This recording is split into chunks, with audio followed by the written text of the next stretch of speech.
are you from? What's your area of interest? And then I'll help, I think, kind of frame our conversation. And again, we can go a million different ways, as China knows. It's like one of the things I think that's just important is that we can interact. You get to ask your questions of someone who's just recently been through the program. I just graduated with a PhD focused on healthcare systems.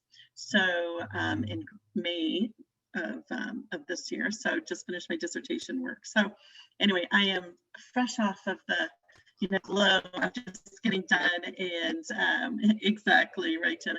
And I think just coming off that, I think I've got a lot of fresh perspectives about kind of what worked for me, why I chose the program, and again, just maybe some pearls of wisdom that may or may not help you as you're thinking through your own journey. But yeah, let me start with you guys. Tell me a little bit about you, who you are, where you're at, what's your interest in the PhD program? I don't care who can start. Jenna, do you want to start? You're first on my list. Sure, I can start. Hi, everyone. It's so nice to meet you all virtually. My name is Jenna Wallenderk-Co. I am currently in Chicago, Illinois. I started out as a registered nurse at the Children's Hospital here, and have moved into public health since, so pursued an MPH, and now have been for a few years at an organization called Alliance Chicago, which is a health backbone organization for a health center controlled network of federally qualified health centers. And I sit on the research team there, and have been leading and developing projects for the research team in my time at Alliance Chicago, but have learned very quickly that I would love to be at the table in a PI capacity, and really think critically about specifically the systems and structural barriers in place to how folks access healthcare. I have a maternal child health lens based on my nursing background and my research background currently, but I'm really open kind of intersectionally to all how anybody can access care and why. And so that led me down to looking at PhD programs, and I've been kind of in the know of CU for about a year or so now, as I had thought about applying last year and ultimately decided to defer to this year to apply. So still very much interested in CU, and I think this program is a really good fit for what I'm interested in studying and researching, but I'm excited to learn more tonight. And I can pass it to Julie.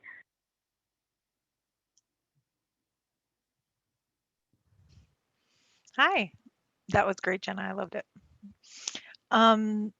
My name's Julie, as you can see. I live in Littleton, so I'm about an hour and 15 minutes away from the Anschutz campus.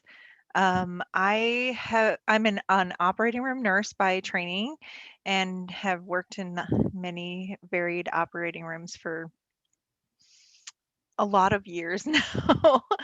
I'd say it's close to 13 maybe. And I have a master's in as a clinical nurse specialist, and I worked as a clinical nurse specialist at a few institutions. And then when I graduated with my DNP in 17, and I've been writing national guidelines for the operating room since around then.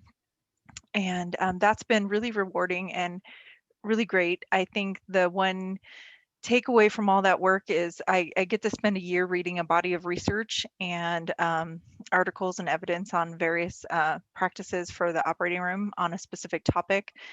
But it really does highlight where the gaps in practice are. We actually know less, the things we know and can make recommendations on is significantly less than the things we have questions on. And for the last 2 years, I've had topics that touched on a nurse researcher who just retired, whose work was really instrumental in helping me make better recommendations for practice. And so I love the fact that I've been using my DNP, but I have progressed now to think, oh, wouldn't it be great if I could help answer as a PI some of these important research questions that we still have so many of. And I'm really interested in the healthcare systems focus, because a lot of the perioperative care is very teams oriented. It's very hospital based. We do a lot of work within a system. And I'm a CNS, so I'm used to working at various levels of systems, whether that be the patient or the nursing professionals or the systems of the healthcare. So that's kind of what my journey has been to here.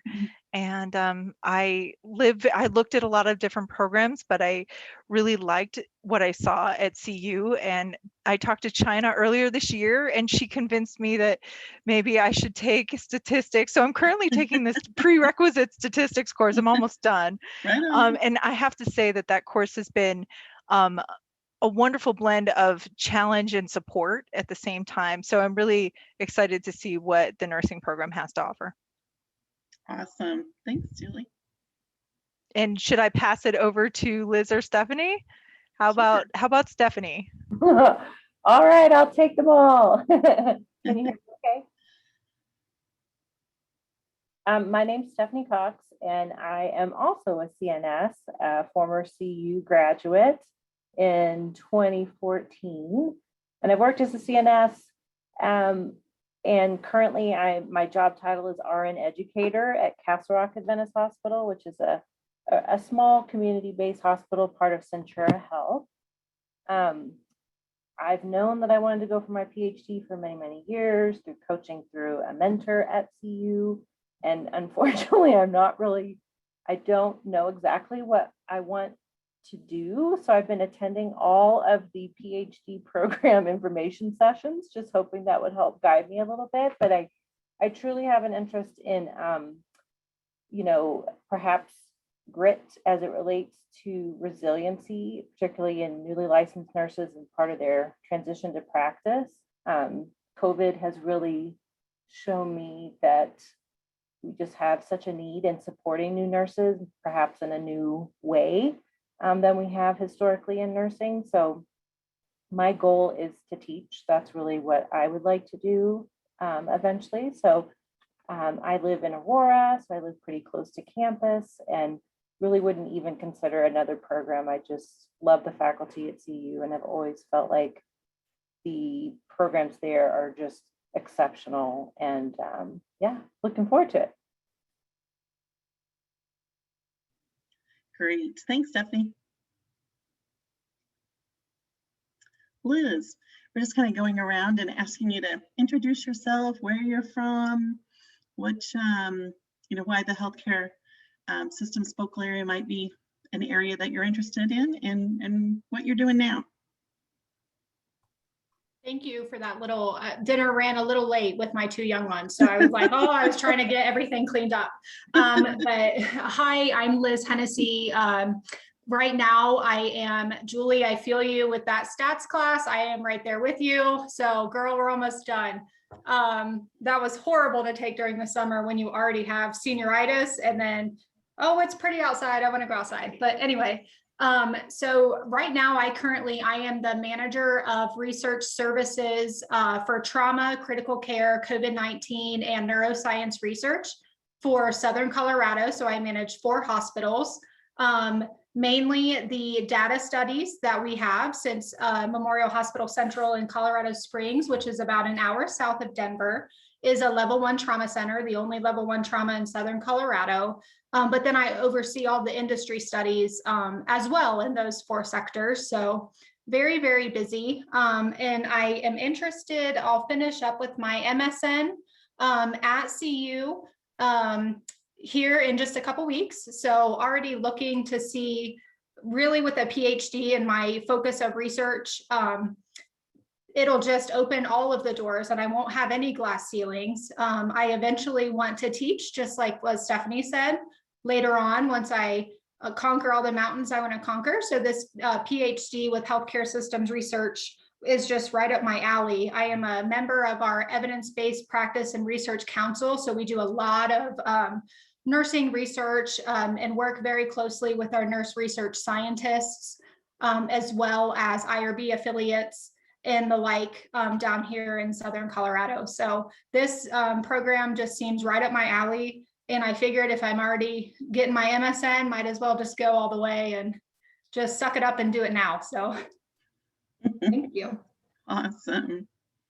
Thanks, Liz. Thanks, guys. That really helps. I think, you know, one of the things that I like about kind of the mix of where you're at in your career, I think you might see a few parallels from where kind of I jumped off on my journey. So I'll kind of try to make that a little bit relevant. But please, although I do have a few slides prepared, it's really not meant to be a formal presentation, you know, where you can't ask questions. So either I'll monitor the chat, and China, if you'll help me monitor the chat, please, we'll answer any questions that you have. And I think just, you know, let's keep the questions very relevant to what you're going to want to know. And I'll try to weave that in now that I kind of know which where you're at in your journey. So let me do that, and let me start.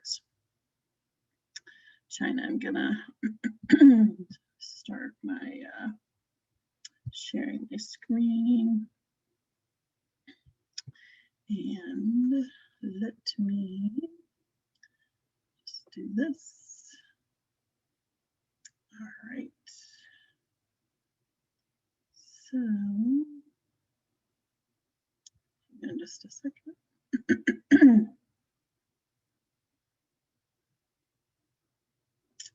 Let me just adjust my screen just a little bit here. There's this wonderful thing in Zoom, in case you have not done it, in that there's an advanced feature that really kind of allows you to see both the folks that you're talking with yourselves on my right side and your slides. So it's really nice. You can manage through that. And I'm gonna just make sure you can see my slides. Hang on just a second. I'm gonna decrease the size a little bit so you can see. One of the things that you'll learn about me is that I'm an informaticist by love as well. So I'm usually the all things technology. So bear with me. Okay. Can you see my slides okay? Okay, cool. You know, one of the things that I think is really important is, you know, as you kind of go through your own journey, I thought about kind of three things. I kind of thought about, you know, where each of you were at. You know, I didn't have one of these, you know, 4 years ago when I started this program, but the importance of just your background, kind of being true to yourself, a little bit about kind of who I am, what kind of drives me, I thought might be helpful. Might be some similarities to where you're at in your life and in your journey with your graduate degrees. Talk a little bit about my academic career, if you will, and then why CU? You know, why does it matter? And I think at the end of the day, you know, it's really important. I probably didn't know how important it was to pick a school that was very real to you, very relevant, right? So anyway, I think those are big things. One of the things that I think is important is that we kind of as nurses always want to do all things for all people and be all things for all people, right? But I think one of the things that you really have to take a look at, and one of the things I bring this up first about me, who I am, what strengths I bring to the table, is that I think it helps you frame kind of how do I take who I am as I call it my authentic self every day. How do I show up, right? This happens to be something that I do in my workplace. We do it for our teams. So anytime you're starting a new team, a new project, and I'll talk to you a little bit more about what I do, but we do one of these Clifton Strengths profiles. So again, it just helps you understand who are you working with, what are their what kinds of things will they bring to the table, and what are their strengths, and how can you leverage those to get the highest performance out of your team, right? So I'll let you kind of read through there, but learner, no surprise, right? I think all of you might have that as your top one as well. Achiever, so really work hard, not afraid to work hard and work long. And that really gives me a lot of joy and a lot of energy. I love the intellectual conversations. I think they're very, they really inspire me to think very introspectively, and I really appreciate those. I think one of the things, and I am a healthcare consultant by training, is that, or by now in my my career, is that self-assurance. So really feeling like I'm confident in my abilities. And I think that translates nicely. Not only did I bring that with me to my PhD program, but it is so much better. I think you can talk to China, before and after, school, Jackie before and after school. But one of the things that I think it just does, this program does, it gives you that self-confidence. So I will tell you, those are kind of my top strengths. And of course, analytical and arranger, probably no surprise to you. But I think one of the things that we did, and this was first week, first cohort meeting China, right, in like 2017. So one of the things that we did, and I love, because I can envision all of you kind of doing the same thing, but really figuring out, where are you today? What do you want to do? So my whole kind of world has always been, I really want to improve the health of the populations that we serve. So I think, Jenna, when you were talking about the federally qualified healthcare centers and really looking at those intersections, very much a parallel to where I was as well. And, and I think one of the things that the program allows you to do is to really say, what is nursing from my perspective, in my words? And so you do exercises like this. I won't read this to you, but you can read it. But again, it really, you start with where you are, so that your friends, your cohorts, you will have a cohort of people that would join the same time you do, and your professors, I'll kind of have a baseline of who are you, where are you at, right? Where are you starting from? So that's where I started from. So the other piece, and I don't know if I can do this, but I'm going to put this in slideshow to see if you can see. Yeah, let me do this, because I think it'll, otherwise I think my, the slide is really busy. Bear with me for just 2 seconds. So I want to show you, and I'm going to kind of put you on. There we go. My journey, if you will. So can you still see that okay? Yeah. So my journey has always been focused on healthcare. And that's important, because many times it was important to me, but it's not going to be always who your cohort are. So it was important to me to kind of tell you that, I started out in rural hospital. This is a very small rural hospital. And it must be, is that Dr. Jones? Hello? I can't see my screen. I can't see you guys, but I'll start this. And so I wanted to make sure that you knew that, wherever you are is great, and it's who defines you, right? So how I really kind of started out in nursing was very rural, small hospital. You kind of had to do everything for everybody, learn every department. It was very hands-on, right? And then got into academics, both the University of Iowa, which was where I was from. Really got into, it started out in neonatal ICU, but really focused then on adult peds, ICU, word trauma, SICU. Spent over 10 years, probably 12 years at the University of Colorado, which prior to the Anschutz campus. So really got my experience at both an academic and a rural setting. So that's really always been my foundation. And I love the fact that, I could go anywhere from there, right?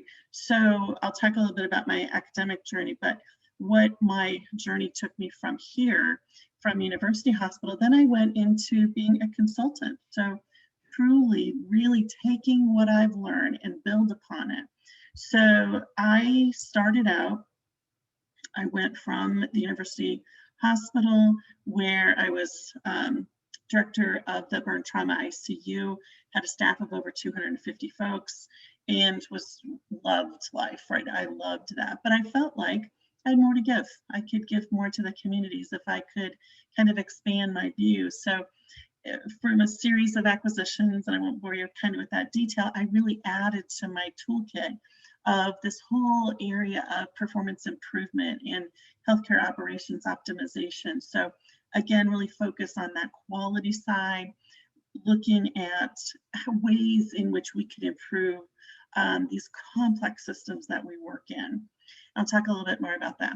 Then lay onto that, I started working in informatics. So one of the things that we did right about the time that CPOE was just really starting to come in play, one of the things that happened was physicians were really balking at use of electronic orders. We're really trying to get use and adoption just of the electronic health record, right? So one of the things that I did, I joined a team that's very innovative. We put together a whole framework and methodology, evidence-based, around what are those things that drive adoption of technology and of the electronic health record, so that we can improve the populations of the health of the populations that we want to serve, right? So through a series of kind of expanded leadership roles, expanded executive roles, I have been all over the country, probably 500 or 600 different hospitals, worked with executives, worked with informatics folks, and really where I am at now is that I head up a consulting group for a small consulting firm out of Covington, Kentucky. I live in Arvada, Colorado. So I have always stayed true here. I've always lived in Colorado, but I've always traveled. So really my gift, if you will, is that I have just always been able to lead people, lead these huge change efforts, lead either huge implementations of electronic health records for like 52 hospital system, or lead an effort to reduce the readmission rate and length of stay for huge hospital systems, using change management, using all that good systems theory that you're going to learn about. And I think in leveraging some my academic love as well. And I think one of the things that I teach, and I have been an adjunct faculty at the University of Mary, which is in North Dakota. And so I have focused on informatics and teaching graduate student level nursing informatics. And so much like what you guys have said, I love the teaching aspect of what I do.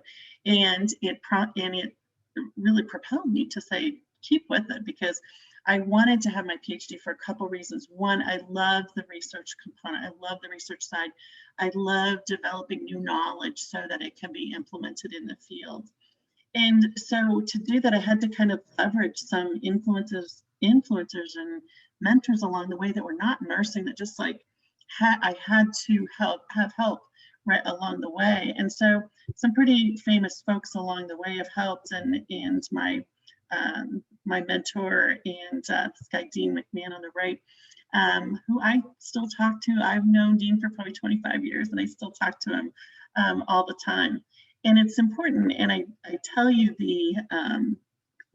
that component, guys, because I think it's important for you guys to see, and for you guys to know that, whatever your path is, whatever your own journey is, just keep learning, keep growing, and keep applying what you know, and don't ever be kind of satisfied with you know enough, right? So that's always kind of been what's propelled me. And while I'm adjusting my screen, let me see any questions so far on my path. It's been kind of a weird one, but it's worked for me. Questions? Is this hitting kind of what you wanted to hear? Kind of, how is that relevant to you? I'm going to move you around a little bit. Good. Okay. I got the thumbs up, China. Okay. So my academic journey, kind of what is it? And I love kind of hearing all of your different paths and what you've done. so my academic journey has been, I started out, Jenna, I was from the Midwest as well. So I did start out as an ADN program. So that was what was available, was easiest at my time in my life. 10 years later, finished my BSN. That was one of the first kind of remote programs where you had to travel different places, but love to travel, love to experience new things. So that was awesome. It fit my schedule. I was working at the University of Colorado at this time, and then got my master's of science in nursing administration from CU as well. So I, again, not a huge theory person, not a huge, I didn't know what I wanted to do, but I had some foundations, right? I always kept that foundation of, Florence Nightingale was always my theoretical model, my person, my go-to. Everything that I did had that environmental impact that she was so important to her and really just kind of fed me. And so that really kind of just jump-started me. And it's like, as I grew in business and as I showed you, I kind of went into industry and went into a couple huge companies. GE's a huge company, McKesson's a huge company. These are Fortune, 100, Fortune 500 companies that you've got to perform. And so a gap that I quickly realized was that I needed to strengthen my business side. So I strengthened my business side by getting an MBA at Colorado State University. So again, in Fort Collins, Colorado. And so that really prepared me then. It filled a gap that I had until, again, about 9-10 years later, one of the things that I really wanted to do was to be able to do research. And so the firm I'm with now is like I said, is a consulting firm, and we have hospitals as clients, but we also have many other industries as clients. And one of the areas that we also have is a research division. And so by me going to school, learning how to be a PI, how to be an effective PI, right? Learning from some of the best nursing researchers you're ever going to find are at CU, and really understand how I can now in corporate America kind of use those same kind of skills. I don't have to be in academics, although I love it and I can still teach in academics, but I can also be a PI and I can apply for NIH grants or small business grants because again, I've got that knowledge and school really has prepared me well to do that. So that's really my kind of academic journey, if you want. And I just the last little part, I thought maybe 5 minutes or so, if you want to see kind of, let me pause there and then I'll kind of finish up, China. I was going to say, you're welcome to continue if you'd like, Okay. or we can kind of switch gears and talk about some next steps for students. But I certainly think that if you're okay continuing, it'd be a nice to finish and we'll transition following. That sounds good. Okay. I think, one of the things I will just tell you that, as you take a look at your kind of your study, your overall program of study, one of the things I think is really helpful, and I'm sorry, I'm just playing with this for a second because I want to show you something. I think it's just really helpful is that, just to make sure that stay true to your, what do you want to do, right? What kinds of things are important to you? What kinds, that questioning, I love the questions that you asked at the beginning. And I think that's what really informed my kind of dissertation. So this was my study that I did. I took a look at worked with the Colorado Hospital Association. I looked at all of the hospitals' data. They have all but 8 hospitals in the whole state. And I looked at all of those data and looked at the relationship of admission status, meaning were they an observation patient or were they an inpatient admission? And what was that impact on readmissions and hospital mortality rates in the state of Colorado? So it's an impactful study, that huge gap. And I will tell you, one of the things as you're thinking about healthcare systems research, one of the things that, again, drew me to the university was that Dr. Fran, who is no longer with us, but she was one of those pioneers in healthcare systems research that I loved. Just her perspective. She used and loved what we call the system research organizing model, which if you haven't ever seen this model, it's a very interactive, very kind of dynamic and pretty, I think, pretty easy and flexible model. But it looks at systems and specifically healthcare systems in a few ways. And it's important, for me to kind of share, I think, with you that, things like a systems model. So, magnet hospitals have, their system approach, right? System process outcome, right? Yeah. And so you'll have, whatever kind of systems research or systems framework you want, use something that you can apply, that you can build upon throughout your dissertation career. So this was, Dr. Vran and I, China, you'll probably remember this, but, this was back in 2017 when we started having these conversations.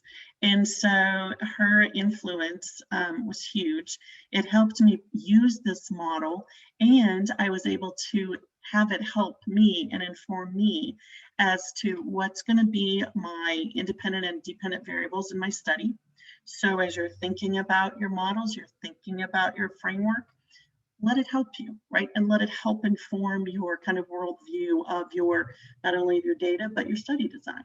So again, especially in healthcare systems where so many things are complex, I now am able to, I talk a lot about readmissions. I talk a lot about observation stays.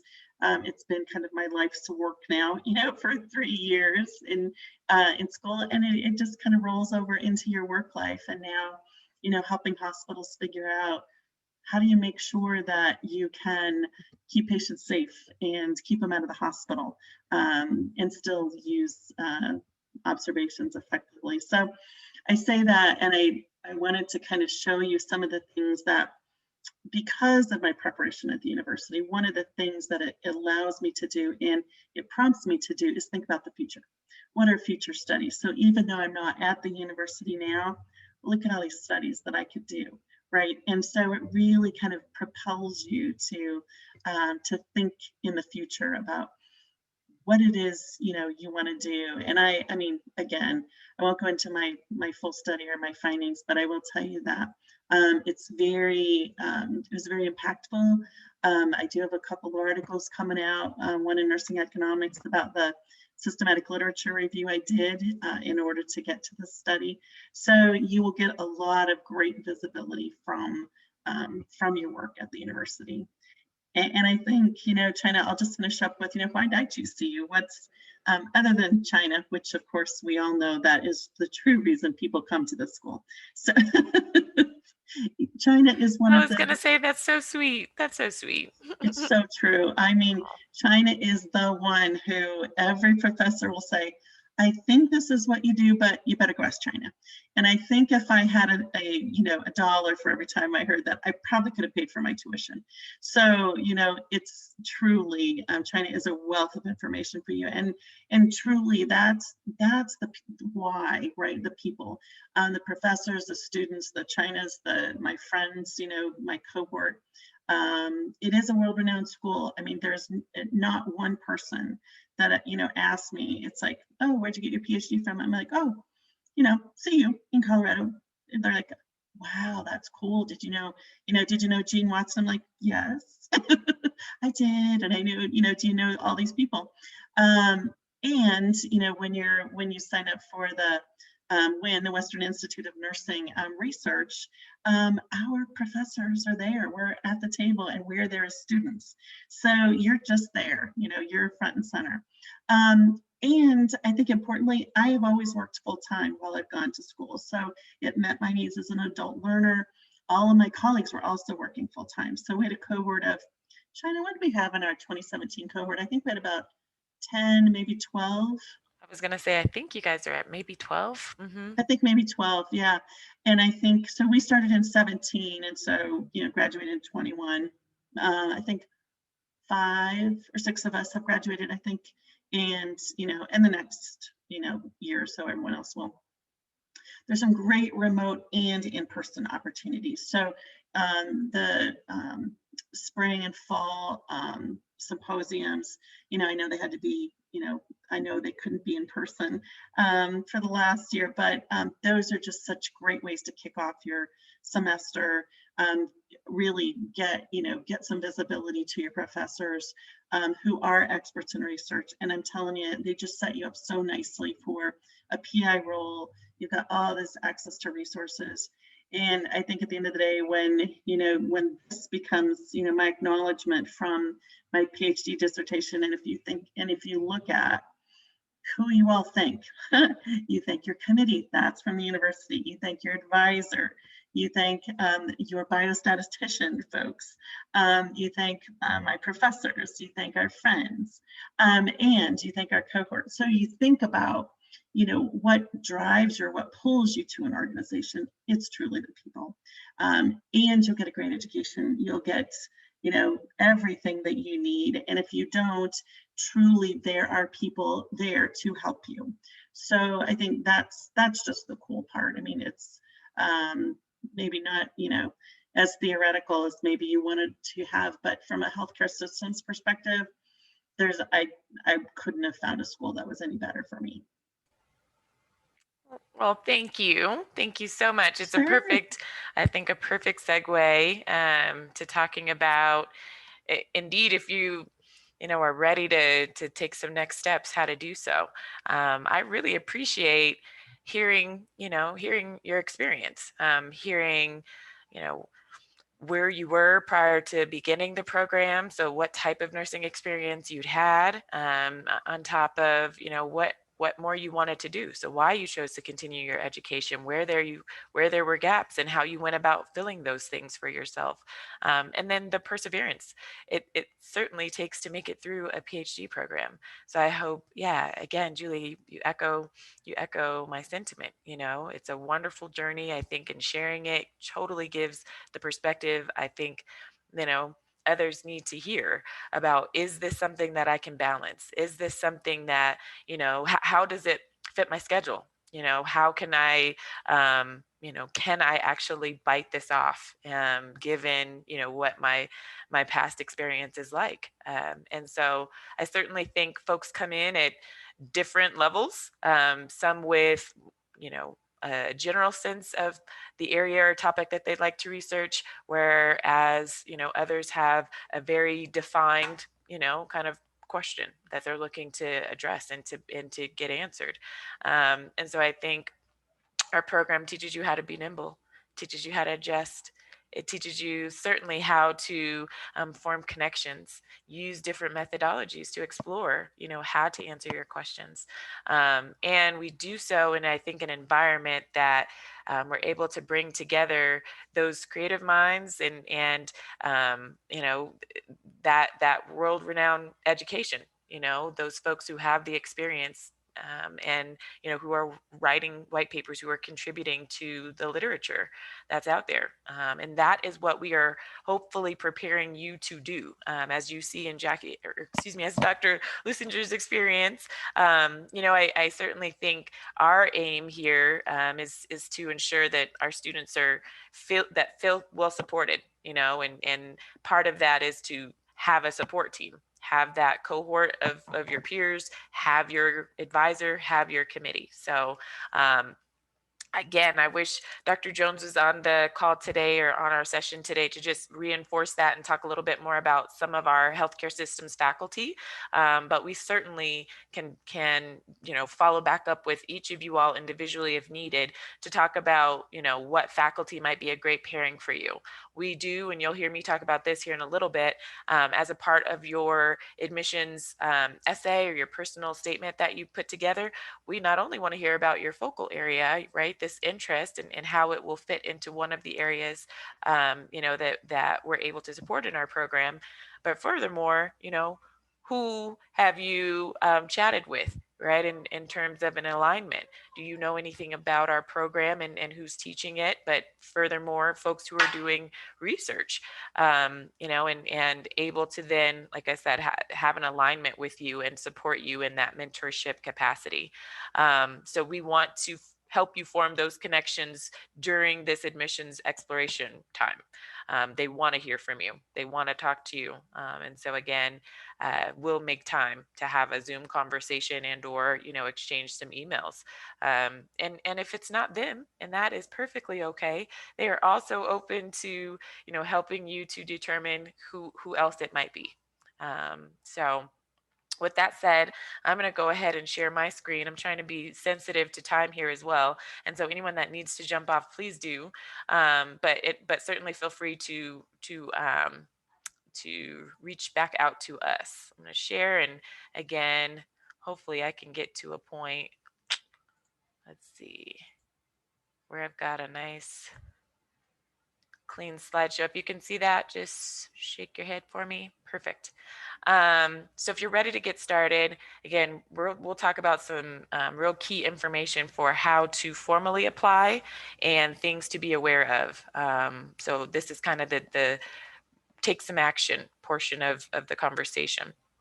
In terms of eligibility, the BSN or MSN prepared nurse is typically the applicant to our program. So you've earned your BSN already and have a graduate degree. Typically, it's a Master's of Science in Nursing.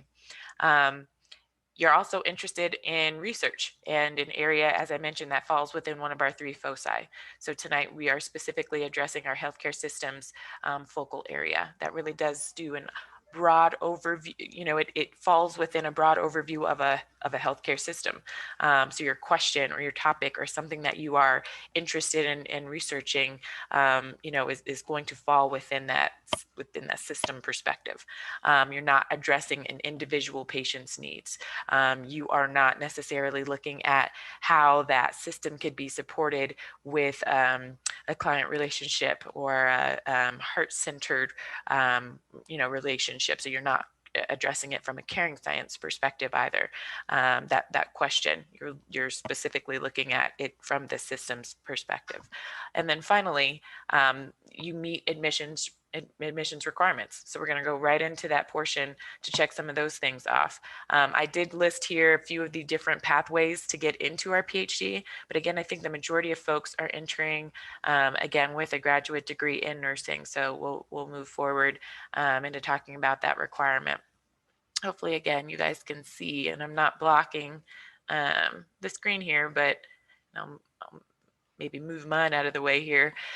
You do need to have a cumulative 3.0 undergraduate GPA and a 3.5 cumulative GPA on that traditional grading scale. So that means your undergraduate BSN, you did well in an average B, and then a 3.5 for that graduate degree.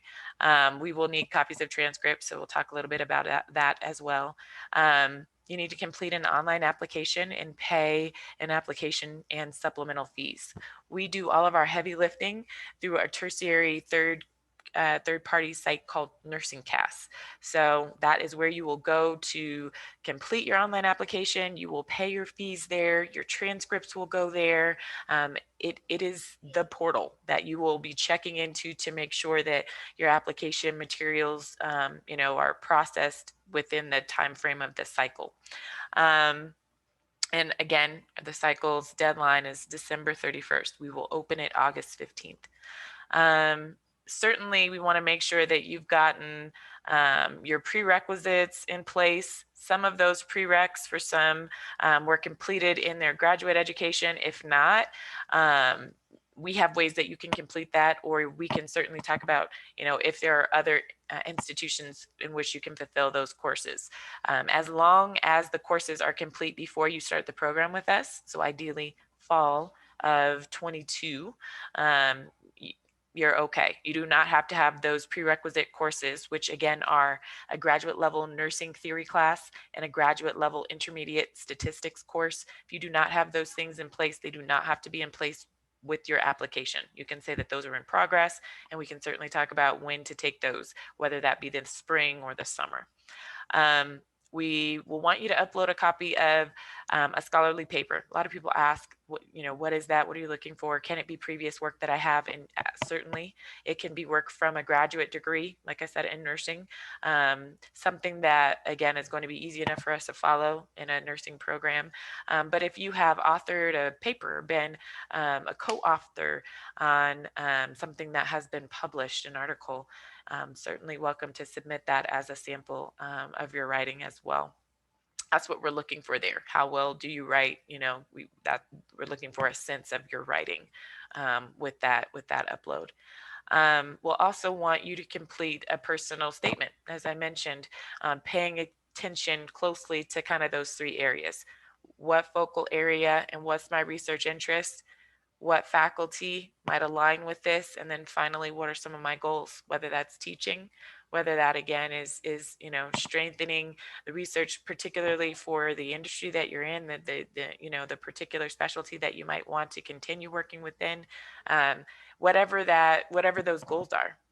We're certainly looking to hear about them as they pertain to earning your PhD. And then finally, I kind of talked a little bit about transcripts. We will want you to provide copies of all of your college coursework via official transcripts. So people are like, oh, I got, this separate associate's degree in something in basket weaving. I never used it. We need it. We need the transcript, unfortunately. Or, oh, I took a class, over in Costa Rica and, it was completely irrelevant to, we need it.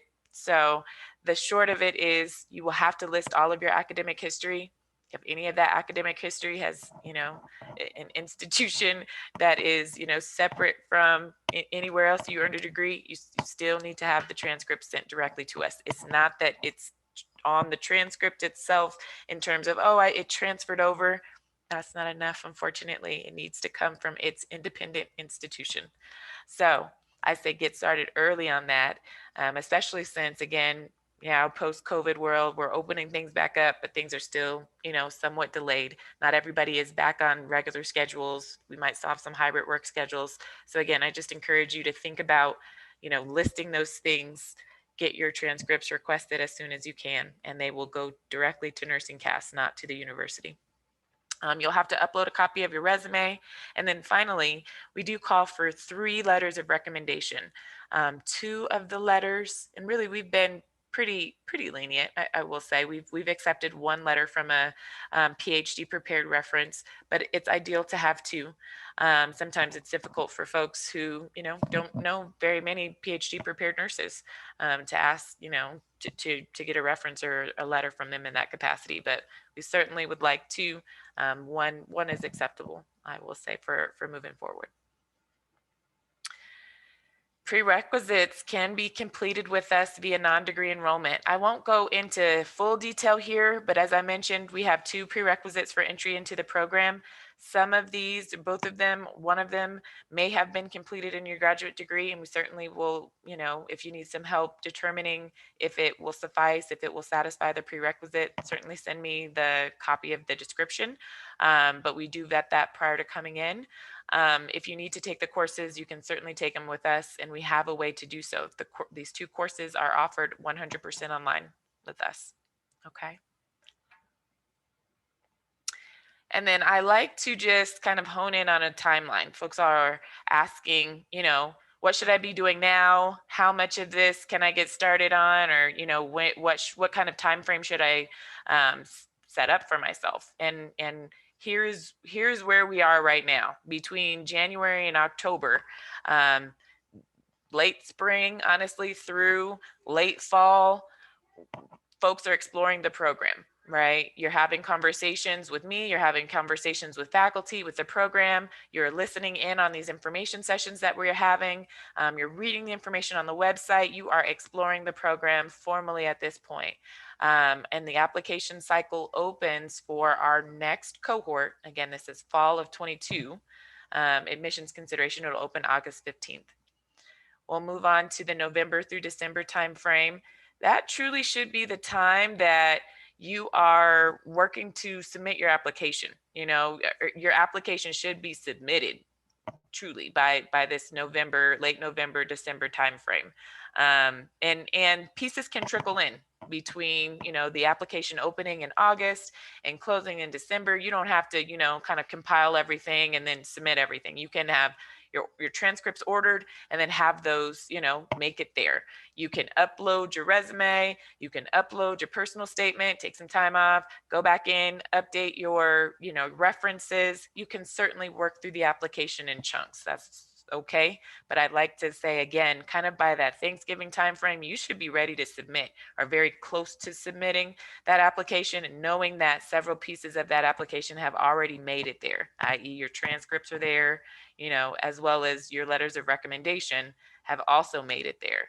And then as we kind of close that application cycle, December 31st, we'll have some time internally to collect and compile all of our complete applications, and then we'll move folks forward for interviews. If you have a complete application with us and it makes sense, we'll notify you and then ask you for some time that works between January and March of that following spring. So that would be kind of spring timeframe of 2022, to interview formally with the program. We've done interviews virtually, we've done interviews in person. Both of them are still going to be offered formats now that we will likely be back open on campus at that time frame. And then in April is when we formally make offers to students. So typically it's April 1. And then we'll move forward from that time frame through late August with, working through that final matriculation piece. So completing orientation, getting any compliance pieces in place, making sure that, again, you're prepped, you're registered, you know how much things are going to cost, you're feeling comfortable, and that you've prepared yourself for intensives. So we'll certainly, again, want to make sure that you're, in the driver's seat, but have clear expectations for what this looks like on our end. So at this point, I have just a couple of other tips that I'll share with you. And again, we're over time right now, but we will open it up for any questions that we may have. I know I did see a couple of chats here that I'll look at. People asking if recording will be available. Absolutely. It certainly will be. In terms of what can I do now, what things do I need to be mindful of? Certainly create your nursing profile now, your nursing CAS profile now. So you can get into nursing CAS and actually, like I said, create the profile, your name, that information that will attach to the program that you select. So the CU nursing PhD program that you select, will open in August 15th, but you can actually start that portion now. You can certainly request your transcripts. There's time for how that, certainly information about how you can get that ahead of time on Nursing Cast site now. So you can order your transcripts via a clearinghouse, which is kind of like institution to institution, easy process, or you can certainly, your institution may have its own process. Hey, request your transcripts here. You send us an address and we will mail them via post is okay. And Nursing Cast has a physical address that's there, a post office box for where mail is delivered. So you can certainly get started on that now as well. And then, as I mentioned, be exploring our program via the resources that we have available to you. So we want to pair you with someone in terms of faculty ahead of time. It's very likely, hint, hint, for those of you guys who have stayed on to the information session thus far, it's likely that person will be in your interview, as well. So, it's good if you've chatted with them already. And again, they are that vote of support. Likely that, again, they will be able to, you'll have some familiarity, obviously, with someone in that interview, but also they'll know about you. They'll know more information perhaps than what's listed in your application materials, given that you've had a conversation or two with them already. And then we certainly encourage you to be speaking with us, be active in this inquiry. And so what is it like to balance commitments, and ask these questions? What is it like to, to come to intensives, take that time off of work? What is that like? Where am I staying? What is it truly like? And then think about how you'll be paying for the degree. while we do provide, some information about resources, we are not like a full ride or full stipend paying program. Other programs are, and it's wonderful if they can be, but we are not as fortunate. And so we do, we do have certainly elements of support for our students that include some merit-based scholarships, scholarships that come from donors, NIH scholarships or fellowships, as well as we've got a pretty large what we call a Dean's Early Scholar Award. It's awarded to first-year students. It's a $10,000 scholarship or award that is used over the course of that first year. So it really does take care of your tuition for many of you guys that are local or live in a WICHE participating state.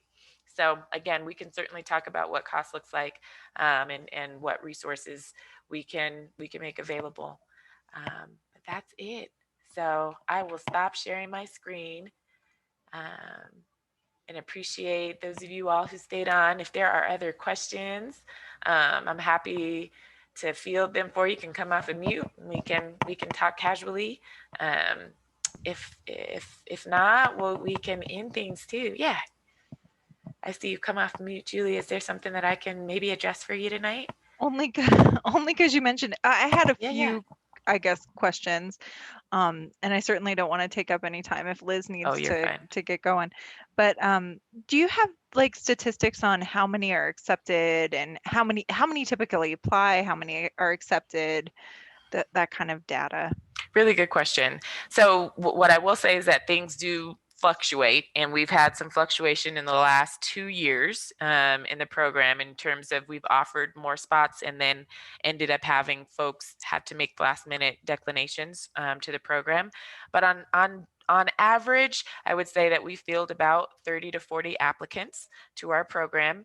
We would like to admit 15 students each year. So it's really a nice 60%, 50-60% chance that you'll be admitted given the numbers in applicants. But any complete application that we receive, again, ones that have met the application eligibility, we move forward for interview. We certainly do. And so all of our candidates, again, who are eligible do receive an interview with our PhD advisory committee. And then, as I mentioned, the 15 is decided 5 per each of those focal areas. We tend to have some deferrals from the previous year. So again, folks that we have offered admission to and something changed in their plans, we do save space for them, and that is over and above that 15. So at times we will admit cohorts that are larger, but I'll share with you that, this past fall 20 cohort that we had, so those students are kind of finishing up their first year with us. We offered admission to 18 students, and by the time the cohort began, it was at 8. And so again, this was a pretty, this COVID year, I think certainly through this pandemic years, threw a wrench in folks' plans. And so we are, again, pretty resilient in terms of a program and retention of our students. And so we didn't lose very many from previous cohorts. They stayed enrolled. But on the upside, this fall 21 cohort that's coming in currently is holding at 14. So we made an offer to 17 people, and we've had a couple of folks had to make some changes in plan. But yeah, we'll likely bring in hopefully a nice full cohort. That's great, and I appreciate your numbers and things like that. I was just wondering, what have you seen as far as people that, I mean, my understanding of nursing programs in general is that generally people that start tend to finish compared to other like school programs. But for your PhD program, the retention rate throughout all 4 to 6 years or more, what would you say that is? Yeah, and really, I would say Dr. Jones would have a better pulse on why it is what it is, but I would say our retention numbers are very high in our PhD program. There's flexibility. So although there is a prescribed plan, once you're done with didactic, which is the first 2 years of your program, you really do have some flexibility about what happens, for your first milestone or really at that comprehensive exam stage, which is, again, your first kind of first presentation of your idea to your committee, and you've written on this and you're ready to now formally present this to them to move forward for acceptance, it's a time that they don't let you get to if you're not ready, to be very honest. And so most of our, as you heard, Dr. Lusinger say, most of our nurses are working, and they are working full time. They have family commitments, most of them as well. I've seen a lot of folks get married, have babies. Unfortunately, we've seen, some health and some death occurrences that stymie, retention, or that sometimes stymie some progress in the program, but we can be flexible around it. On average, students are completing the program in 4.5 years with us. And that's because, again, we do have a very nice way, to help usher you through things, and you're supported. You really are well supported. So there's no surprises, but things happen, life happens. And as long as, we can communicate about, what adjustments need to be made, is usually things that, we can work around, we can plan around. We have, for instance, 2 international students whose, plans change when border guidelines changed. We've had students, I'm thinking, visa, like I said, some visa issues, and so most of their milestones, turned and were virtual, which certainly worked for them. And so again, where we can make some adjustments, we do. We have, certainly students who need access to, more of the faculty or more of campus resources. And that is certainly accommodations that we are happy to help with too. Great, thank you. Absolutely. Liz, I don't think you had a chance to jump in. I was wondering where you're from. And I'm sorry, I don't have my camera on, but it's like 100 degrees in my house and I'm sweating bullets in a tank top. No problem. So originally from Columbus, Ohio, but been down in the Springs.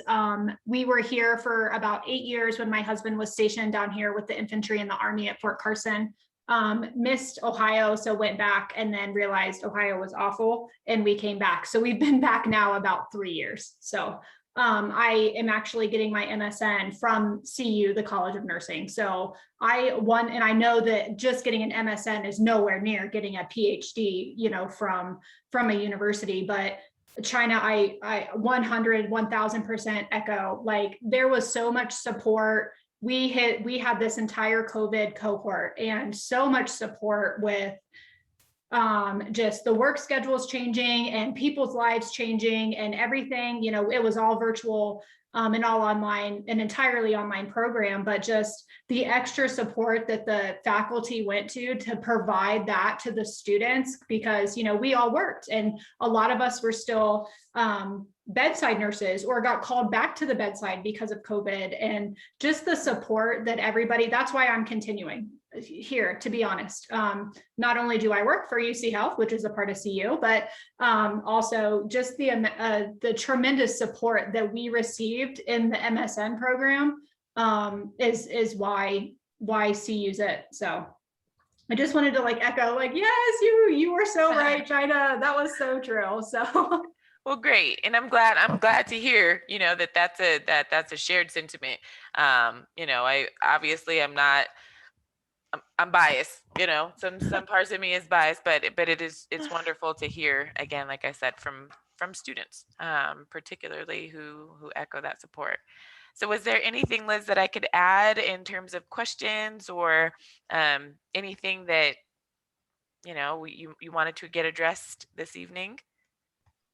I guess my only question, I guess I have a couple, with the PhD letters of recommendation, are we limited to not use CU faculty that we have been mentored by or worked closely with? Is that like a no-no since they are kind of in the PhD program? Not at all. That is exactly who you should be tapping their shoulders. Okay.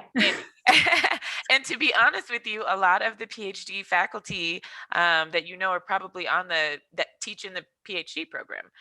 So some of those PhD prepared folks, would be some of your best supporters as they're thinking about who we're, looking at admitting. So if you've interacted with them, if you've had classes with them, absolutely you should be asking them to write your letters of recommendation. Yes. Okay, perfect.